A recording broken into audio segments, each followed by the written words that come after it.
Selamat pagi, selamat beribadah, selamat menikmati firman Tuhan. Kita akan sama-sama mendengarkan firman Tuhan di bulan Desember ini, yang kata orang the best season of the year gitu ya. Ada satu hal yang senang banget dilakukan sama orang, terlebih ibu-ibu, berhubung saya pernah di kantor, apalagi ibu-ibu kantor, aduh Tuhan, itu paling sering dilakukan sama ibu-ibu di kantor. Ibu-ibu di gang juga sih. Ibu-ibu lah rata-rata. Karena saya cewek, masuknya geng emak-emak gitu ya. Nggak tahu kalau cowok mungkin ada pembahasan tersendiri soal itu ya. Kira-kira apa tuh? Ngerumpi. Bahasa lain dari ngejulit. Dan pada dasarnya kita sebagai manusia gitu ya, kita seneng ngomongin orang, benar nggak? Siapa yang merasa di sini nggak pernah ngomongin orang? Cium gitu, ada nggak? Terlalu jujur ya. Berarti semua pernah ngomongin orang, entah itu ngomongin yang bagus atau yang jelek, alias ngejulit gitu ya. Seringnya yang mana? Ya Tuhan, ini rumah Tuhan memang harus jujur. Well, hari ini kita akan juga ngomongin orang, sudah tertera di sana. Kalau yang di online ada di sini gitu ya. Ngomongin Maria. Nah, Maria juga punya banyak kesamaan sama kita. Tapi dia dapat sesuatu yang lebih yang saya nggak dapat. Benar nggak? Dia dapat kesempatan jadi ibu Yesus, saya nggak dapat. Ini loh kenapa kita senang ngomongin sesama kita gitu, karena ada samanya, ada yang saya kepingin tapi dia punya saya enggak gitu ya. Nah di sekitar Natal itu banyak yang terlibat, di sekitar kelahiran Yesus itu banyak yang terlibat. Adalah sebuah ketidakmungkinan untuk kita tidak membicarakan Maria tentunya. Yusuf, walaupun Yusuf agak lebih jarang ya, lebih sering orang Majus sama gembala gitu ya. Beberapa minggu ke depan kita akan bicarakan ini, tokoh-tokoh di sekitar kelahiran Yesus, siapa aja. Nah mungkin ada sebagian dari yang tadi saya omong. Kita akan mulai dari Maria. Kenapa? Karena Maria itu adalah seorang yang paling dekat. Ya dong, Tuhan Yesus numpang loh sama Maria gitu, numpang dikandung, numpang dikandung sama Maria. Tapi Maria ini seorang wanita yang sering jadi korban berat sebelah kekristenan, yang tidak adil ya, berat sebelah tidak adil lah ya. Kenapa?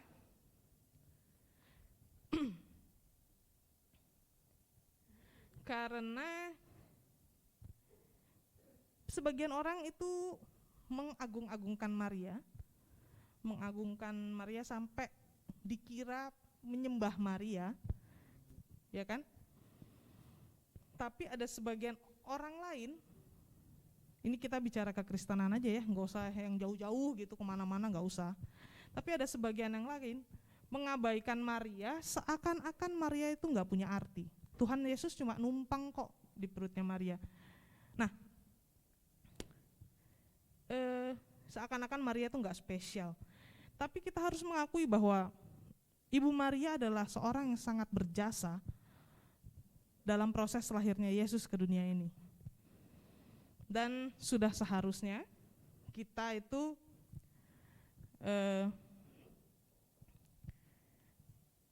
menempatkan Maria pada tempat yang tepat. Nah, kita akan sama-sama membaca dalam Lukas yang pertama ayat ke-26 sampai ke-27.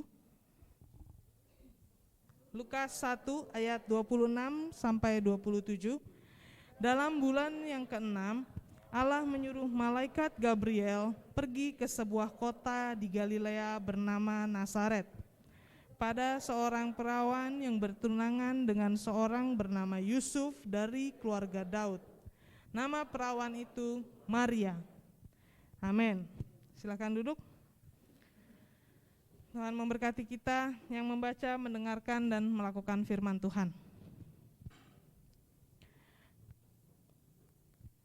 Seorang yang bernama Maria didatengin sama malaikat Gabriel. Kita semua tahulah cerita ini gitu ya. Setiap kali Natal hampir pasti dibacain, benar nggak?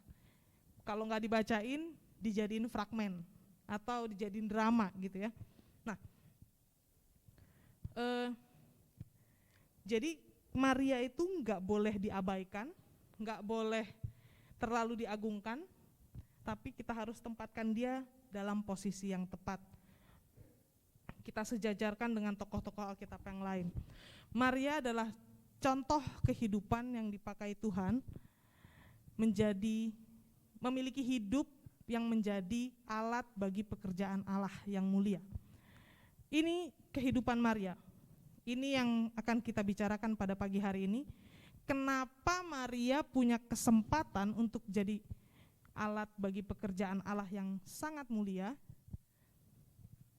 Ini yang akan kita teladani. Yang pertama, kenapa? Karena Maria seorang yang bersahaja. Bahasa bersahaja itu jarang ya kalau sekarang, lebih gampang. Seorang yang sederhana, enggak neko-neko gitu ya. Nah, dalam pembacaan kita tadi dibilangnya malaikat Gabriel ke sebuah kota di Galilea bernama Nazaret. Nah, Maria ini tinggal di Nazaret, di desa kecil di balik pegunungan Galilea. Nah, Galilea itu ada danaunya, tapi dia ada ada pegunungan ya, bukit-bukit gitu. Nah, di balik bukit itu ada sebuah desa kecil namanya Nazaret. Kenapa dibilangnya desa kecil? Karena Nazaret ini bukan suatu tempat yang sering didengar orang. Sering didengar orang tuh misalnya kalau sekarang kita ke mana ya, keluar kota gitu kan, ada kota-kota yang pasti kita datengin, tapi ada kabupaten-kabupaten yang jarang gitu ya. Nah, Nazaret itu kayaknya itu deh, yang nggak dilewatin itu Nazaret. Dia tidak dilewati lalu lintas perdagangan sehingga kurang dikenal. Nah, di 1 ayat 45 sampai ke 46, ayat yang ke-45, Filipus bertemu dengan Natanael dan berkata kepadanya, kami telah menemukan dia yang disebut oleh Musa dalam kitab Taurat dan oleh para nabi, yaitu Yesus, anak Yusuf dari Nazaret. Ayat yang ke-46, kata Natanael kepadanya, mungkinkah sesuatu yang baik datang dari Nazaret? Nah, kalau ada orang ngomong kayak gini ya, mungkin gak sih sesuatu yang baik datang dari Tangerang gitu misalnya? Itu gak enak ya ngedengernya. Gak tahu sih, kalau waktu saya baca saya kayak, ini orang nyinyir banget sih. Sinis banget gitu ya. Nah, Natanael itu mengucapkan dengan nada yang sinis seperti itu ya, karena memang Nazaret bukan suatu daerah lalu lintas, juga kemungkinan bukan suatu daerah yang dikenal baik. Dikenal baik tuh maksudnya ya bisa dalam banyak hal gitu. Mungkin di sana banyak yang korup gitu. Atau pokoknya dia nggak punya suatu begitu orang ngomong Nazaret, oh Nazaret itu suatu tempat yang bagus misalnya gitu ya. Kalau kita ngomongin sebuah tempat A gitu, oh tempat itu bagus gitu. Kalau Nazaret tuh kayaknya Nazaret, yalah, cuma gitu doang kayaknya ya, selewat aja. Nah, citranya Nazaret yang kurang baik ini bikin Natanael tuh agak sangsi ya. Tapi disinilah Maria berasal dan Maria tinggal. Nazaret itu nggak ada apa-apanya yang bisa dibanggain lah gitu.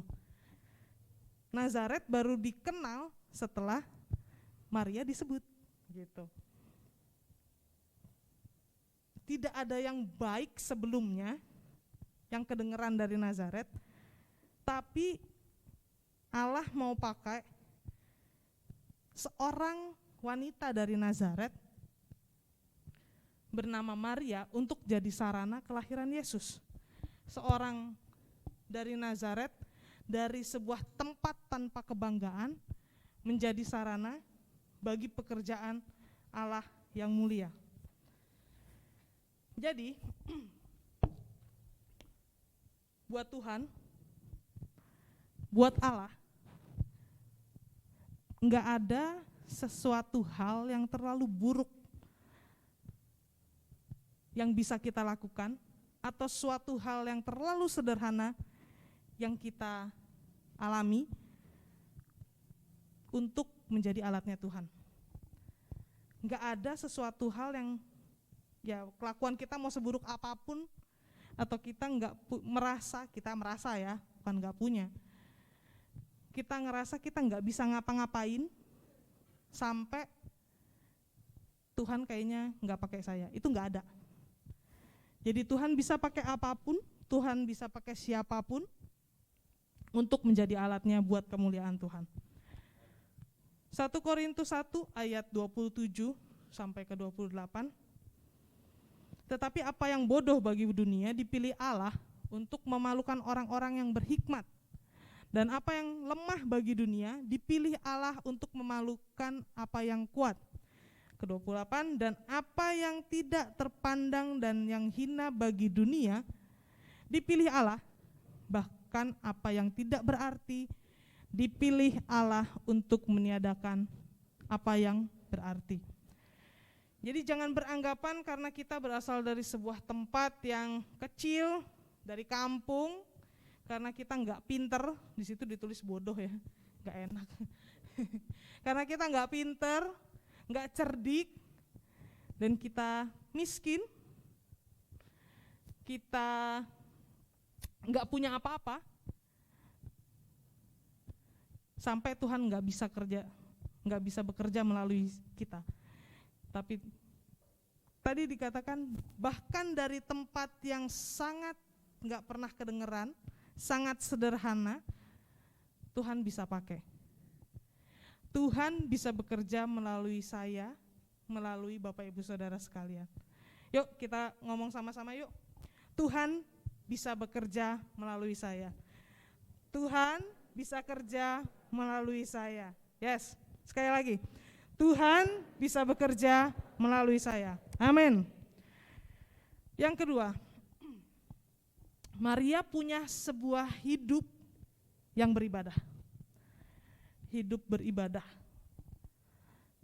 Memang gak diceritain sih gimana kehidupannya Maria dalam ibadahnya. Di Alkitab itu kalau Bapak Ibu coba nyari, gak ada ceritanya soal ibadahnya Maria. Tetapi kita bisa lihat dari responnya Maria. Misalnya kalau kita tuh seorang yang enggak pernah beribadah, itu enggak menumbuhkan jiwa spiritual gitu ya, kita enggak akan ngerti kalau kita didatengin malaikat kayak Tuhan ngomong sama kita kayak kalau sekarang gitu ya. Nah, tapi Maria ini beda. Responnya Maria waktu ketemu malaikat, dia tuh sigap gitu ya. Dia mendengarkan, menyimak apa yang malaikat sampaikan, dan menerima apa yang akan terjadi dalam hidupnya.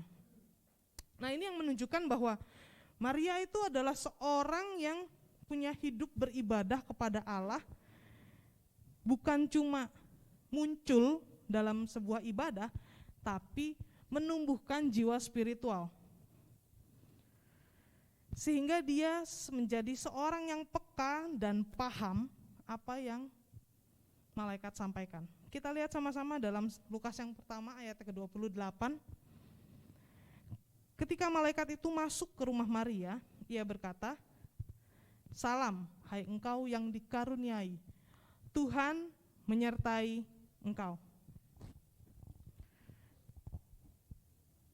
Maria mendapat anugerah dan disertai Tuhan. Ini yang menjadi catatan. Allah nggak kasih anugerah kepada sembarang orang. Nggak sembarangan Tuhan tiba-tiba kasih.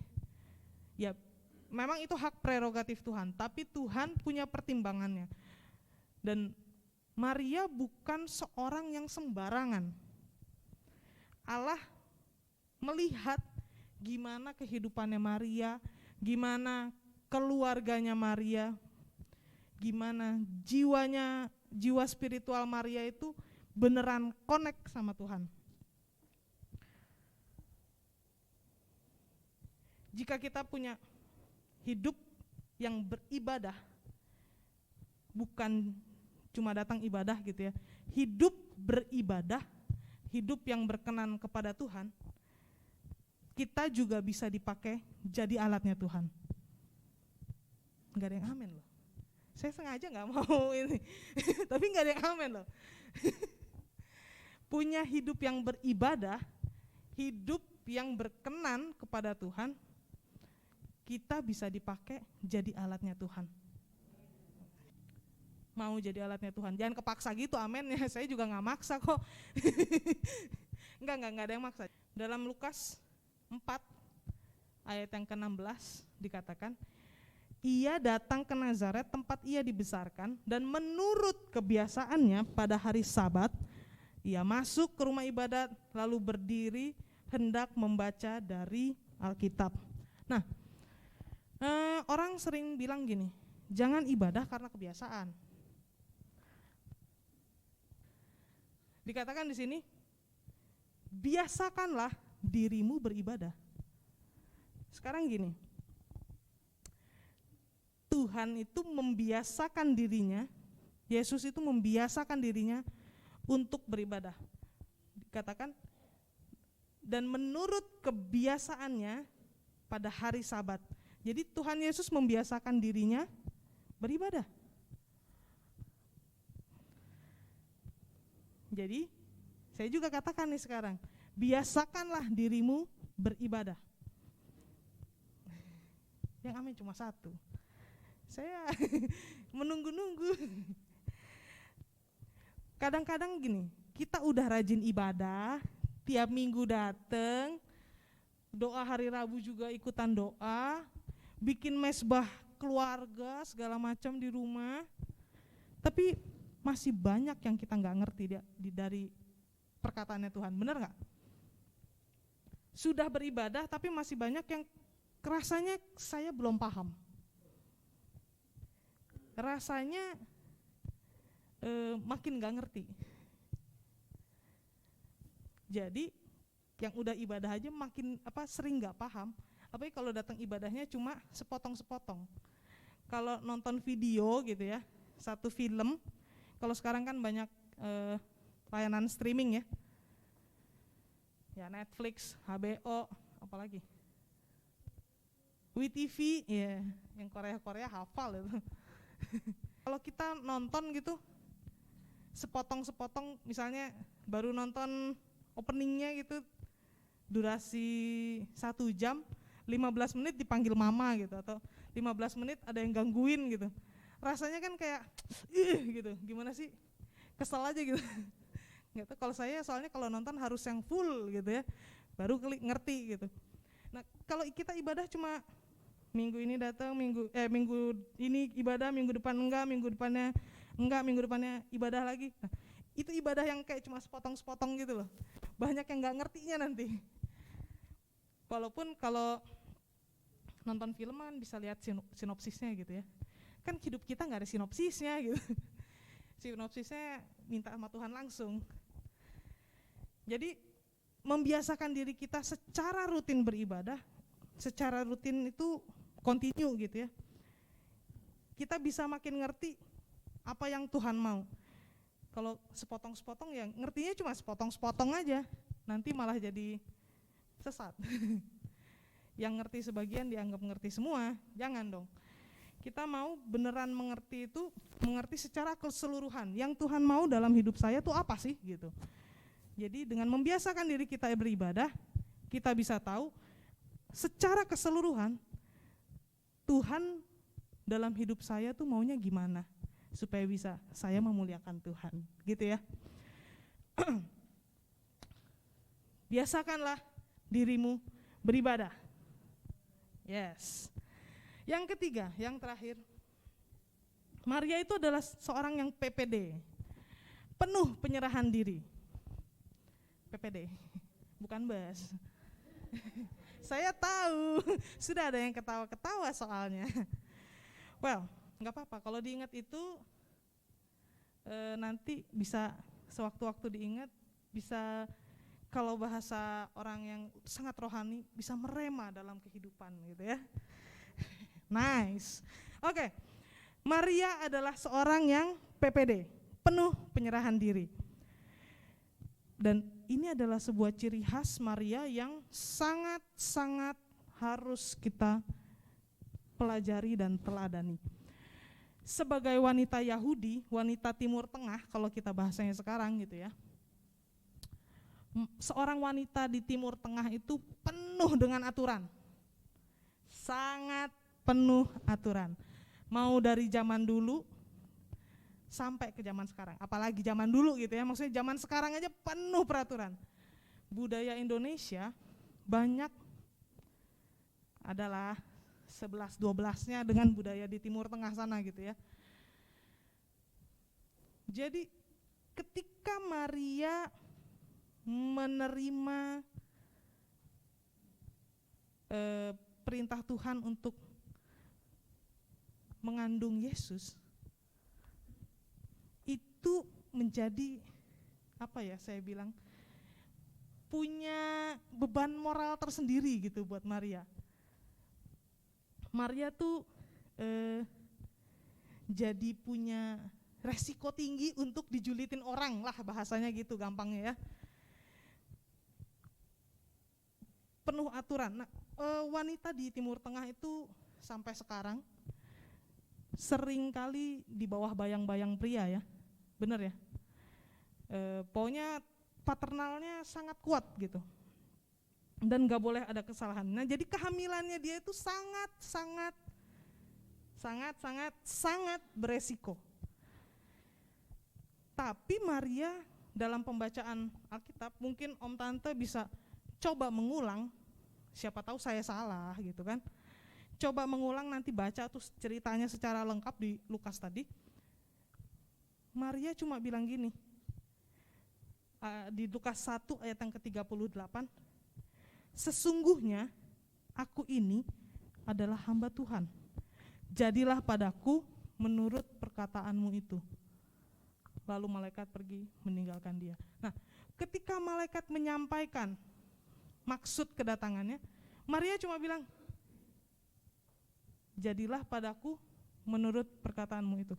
Saya nggak tahu tadi WL-nya ada nyinggung Maria juga ya. Saya nggak tahu ke Kalina juga udah tahu khotbah ini atau belum gitu. Saya nggak ngerasa ngobrolin soal ini sih, tapi mungkin dia ada ngeliat. Ini yang buat kita harus kita teladani. Menjadi seorang yang PPD, penuh penyerahan diri kayak Maria. Penyerahan dirinya Maria ini sangat mengharukan sih. Mengharukan tuh gimana ya?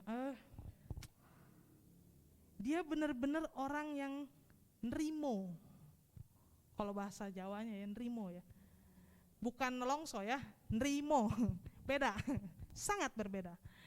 Maria menerima apa yang Tuhan sampaikan sebagai pemberlakuan kehendak dan rencana Tuhan.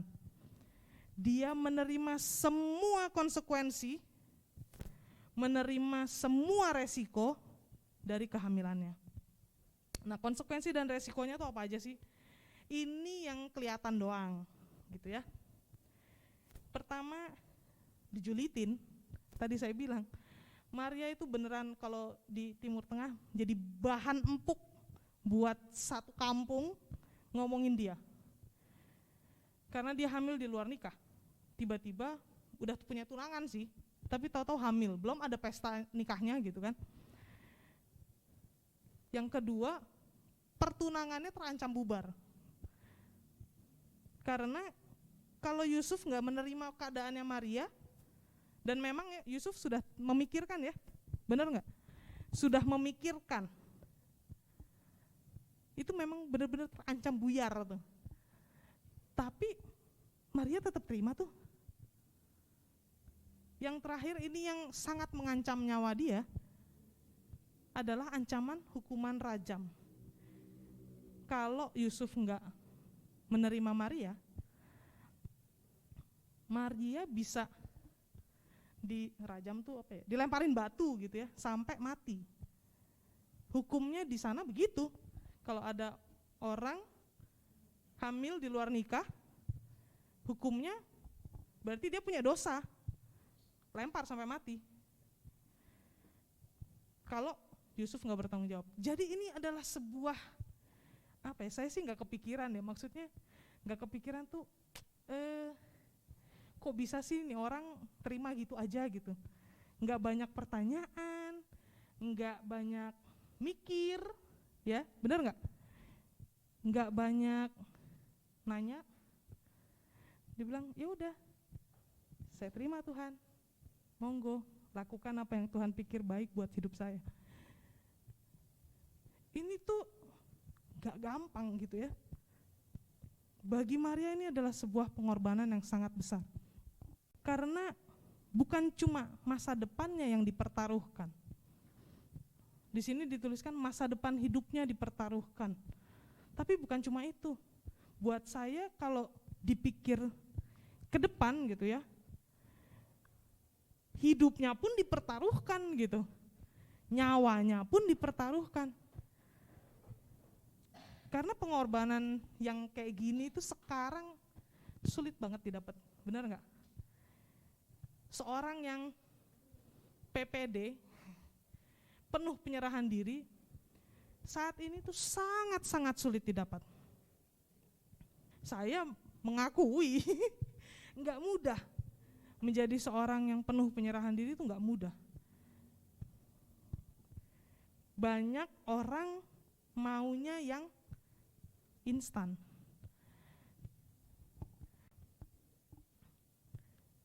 Semua mau yang instan. Jadi penuh penyerahan itu nggak ada, nggak kelihatan. Yang diproses itu, kalau mie babi itu kan banyak prosesnya ya, banyak perjalanannya. Itu susah, nggak ada yang orang mau. Mana ada sih orang mau diajak susah gitu kan? Yuk hidup susah, nggak mau lah. Maunya yang enak, bener nggak? Kalau bisa milih gitu kan. Tapi Maria ini seorang yang dia bilang, jadilah padaku seperti yang Tuhan mau. Banyak orang nggak mau bayar harga di zaman sekarang ini. Tapi Yesus kasih contoh buat kita. Yesus datang melalui Maria, seorang perempuan dari sebuah desa kecil yang sebelumnya nggak pernah kedengeran dan nggak pernah diomong, nggak pernah disinggung, kita nggak pernah dengar namanya sebelum ada cerita Maria, yang rela untuk mempertaruhkan hidupnya buat Tuhan Yesus, mempertaruhkan hidupnya untuk kelahiran juru selamat kita. Maria menjadi seorang teladan buat kita untuk menjadi seorang yang penuh penyerahan diri, seorang yang nggak banyak tanya, nggak banyak mau, nerima apapun yang Tuhan berlakukan dalam hidupnya. Kalau Tuhan bisa bekerja melalui Maria, kita teladani Maria sehingga hidup kita juga bisa membawa orang lain mengenal Yesus yang ada dalam hidup kita. Menjadi seorang yang sederhana, seorang yang hidupnya beribadah, menumbuhkan jiwa spiritualitas kita buat Tuhan. Dari seorang Maria tempat Yesus datang ke dalam dunia ini. Dan saat ini kita mau melalui kita, Yesus hadir untuk orang-orang di sekitar kita. Mari kita hargai pengorbanan Maria, kita teladani pengorbanan Maria, sehingga kita juga bisa dipakai oleh Allah untuk menjadi kemuliaan bagi nama Tuhan.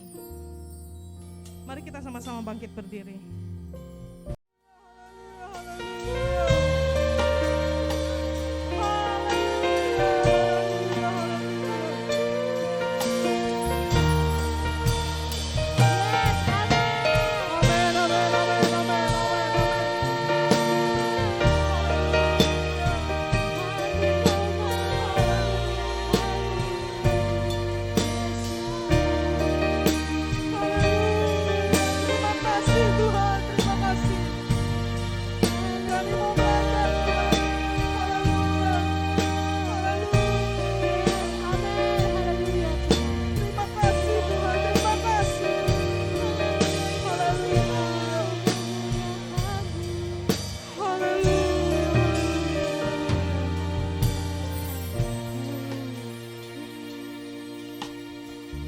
Bapa di dalam surga, terima kasih untuk firman-Mu pada pagi hari ini. Kami mau belajar Tuhan, meneladani kehidupan Maria, seorang yang Tuhan pakai begitu luar biasa untuk kemuliaan nama Tuhan. Kami mau menjadi anak-anak Tuhan yang dipakai Tuhan untuk menjadi kemuliaan buat Tuhan. Ajar kami agar kami dapat hidup meneladani kehidupan Maria, sehingga Tuhan bisa leluasa bekerja dalam kehidupan kami. Kami akan melakukan perjamuan kudus Tuhan, bersekutu dengan Tuhan. Urapi, hosti dan anggur, roti dan anggur, agar melalui perjamuan kudus ini kami dapat semakin bersekutu dengan Tuhan. Kami dapat menjadi satu dengan tubuh Kristus. Kami bisa menjadi teladan buat orang-orang di sekitar kami. Terima kasih Tuhan, terima kasih. Dalam nama Tuhan Yesus Kristus. Amin. Ku nyanyi Hosana.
Mari kita angkat roti lebih dengan tangan kanan lebih tinggi dari atas kepala kita.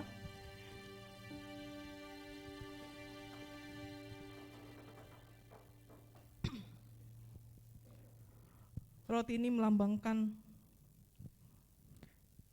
Kristus, tubuh Kristus yang ditinggikan, Kristus yang disalibkan untuk kita,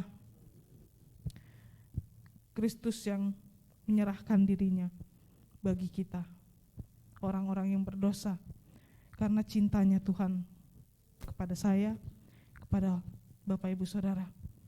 Mari dengarkan firman Tuhan dan jawab pertanyaan bersama dengan haleluya. Dan sesudah itu ia mengucap syukur atasnya. Ia memecah-mecahkannya dan berkata, inilah tubuhku yang diserahkan bagi kamu. Perbuatlah ini menjadi peringatan akan aku. Saudara yang kekasih di dalam Tuhan, roti, hosti yang kita angkat bersama, bukankah persekutuan dengan tubuh Kristus? Haleluya. Mari kita makan dengan percaya di dalam nama Tuhan Yesus Kristus. Haleluya. Terima kasih Tuhan.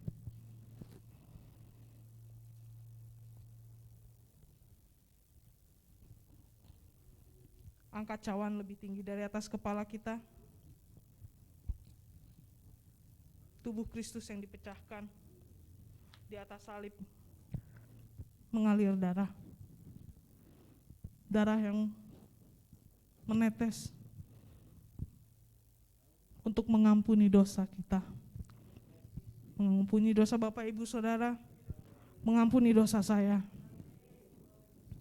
Mari kita dengarkan firman Tuhan dan jawab pertanyaan dengan haleluya. Demikian juga ia mengambil cawan sesudah makan, lalu berkata, cawan ini adalah perjanjian baru yang dimeteraikan oleh darahku. Perbuatlah ini setiap kali kamu meminumnya menjadi peringatan akan aku. Saudara yang kekasih di dalam Tuhan, cawan yang kita angkat bersama, bukankah persekutuan dengan darah Kristus? Haleluya. Mari kita minum di dalam nama Tuhan Yesus Kristus.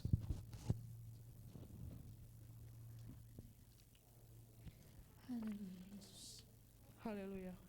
Haleluya Tuhan. Haleluya. Terima kasih Tuhan Yesus. Terima kasih. Haleluya, haleluya. Terima kasih Yesus. Sangat besar anugerahnya yang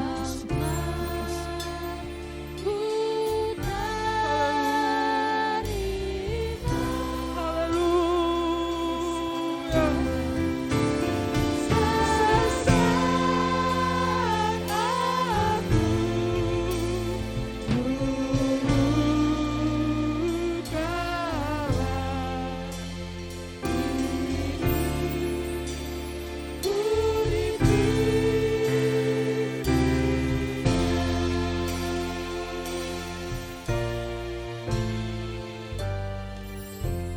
Terima kasih Tuhan Yesus, terima kasih.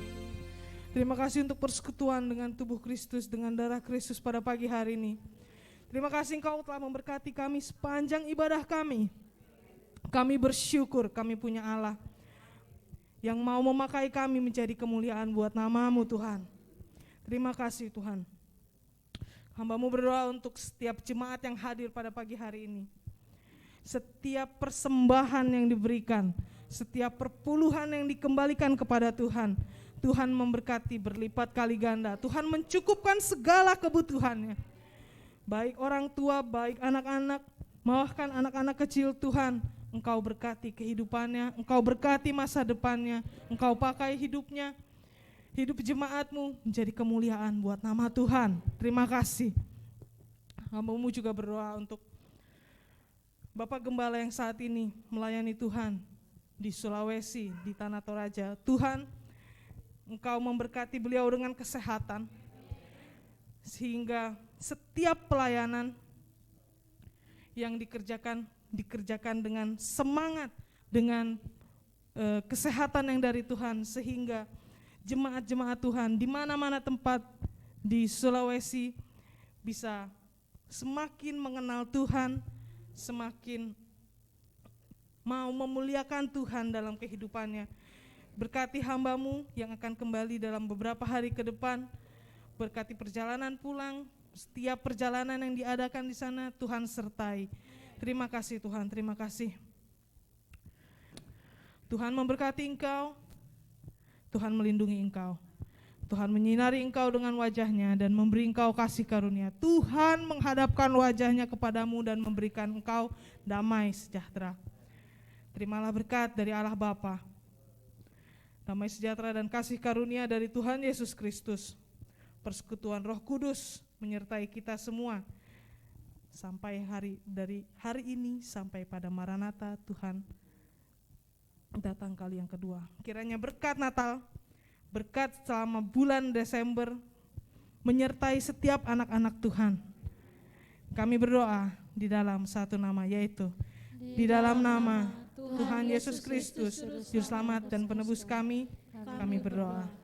Amin. Kami yang di surga, Dikuduskanlah namamu, datanglah kerajaanmu, jadilah kehendak-Mu di bumi seperti di surga. Berikanlah kami pada hari ini makanan kami yang secukupnya. Ampunilah kami akan kesalahan kami, seperti kami juga mengampuni orang yang bersalah kepada kami.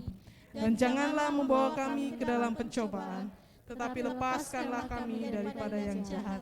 Karena Engkaulah yang mempunyai kerajaan dan kuasa dan kemuliaan sampai selama-lamanya. Amin. Bapa, terima kasih. Bapa, terima kasih.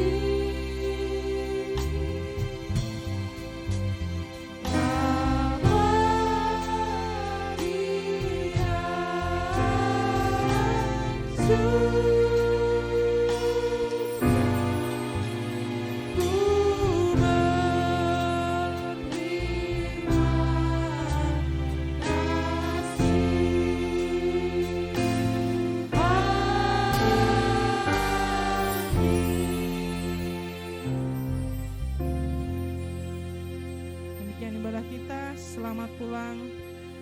Tuhan Yesus memberkati.